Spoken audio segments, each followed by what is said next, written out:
మన భారతదేశంతో పాటు ప్రపంచంలోనే పనిచేస్తున్న అతిపెద్ద దేవాలయంగా ప్రసిద్ధి చెందిన తమిళనాడు రాష్ట్రంలోని తిరుచిలో నిలవైన శ్రీ రంగనాథ స్వామి ఆలయాన్ని ఈ వీడియోలో చూద్దాం.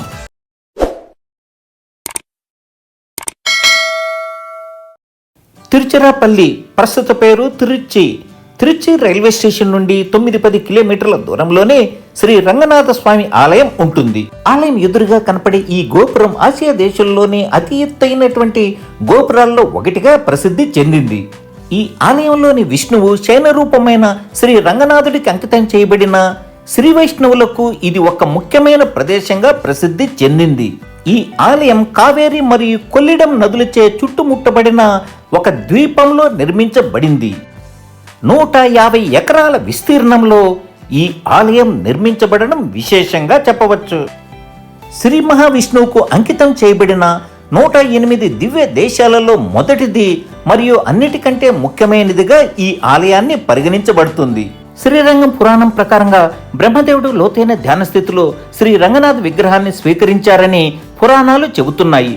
తర్వాత అది శ్రీరాముని ఆధీనంలోకి వచ్చిందని, ఆయన దానిని స్వచ్ఛమైన భక్తితో పూజించారని, యుద్ధంలో విజయం సాధించడంలో తనకు సహాయం చేసినందుకు కృతజ్ఞతగా రావణుడి సోదరుడైనటువంటి విభీషణుడికి ఆ విగ్రహాన్ని రాముడు ఇచ్చారని, విభీషణుడు ఆ విగ్రహాన్ని శ్రీలంకకు తీసుకుని వెళ్ళొచ్చు, అయితే ఒక షరతు ఉంది, అతని విగ్రహాన్ని నేలపై ఉంచకూడదు, లేకుంటే అది ఆ స్థానంలో శాశ్వతంగా స్థిరపడుతుంది. విభీషణుడు విగ్రహాన్ని తీసుకొని శ్రీలంకకు వెళ్తుండగా శ్రీరంగంలో అదే ఈ ప్రాంతంలోనే ఒక ఉత్సవాన్ని చూశారు.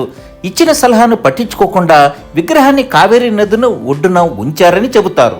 రంగనాథ స్వామికి ఈ ప్రదేశం నచ్చి ఇక్కడ నుండి వెళ్ళడానికి నిరాకరించారని, దక్షిణ వైపున తిరిగి ఆశీర్వదిస్తూనే ఉంటానని విభీషణుడికి ఆయన వాగ్దానం చేశారని చెబుతారు.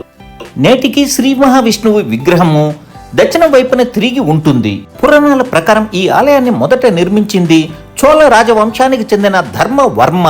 సంగం శకం క్రీస్తుపూర్వం 6వ శతాబ్దం నుండి క్రీస్తు శకం 4వ శతాబ్దం మధ్యకాలంలో నిర్మించారని చెబుతారు. ఢిల్లీ సుల్తానేట్ పాలనలో దాడులకు గురైన తర్వాత ఈ ఆలయాన్ని విజయనగర సామ్రాజ్య కాలంలో పునరుద్ధరించబడిందని చెబుతారు. ఈ ఆలయంలో 9 నుండి 16వ శతాబ్దానికి చెందిన 800 శాసనాలు కనుగొనబడ్డాయని చెబుతారు. ప్రముఖ ఆధ్యాత్మిక తత్వశాస్త్రజ్ఞుడైనటువంటి 11వ శతాబ్దానికి చెందిన రామానుజుడి యొక్క సమాధి కూడా ఈ ఆలయ ప్రాంగణంలోనే ఉన్నది.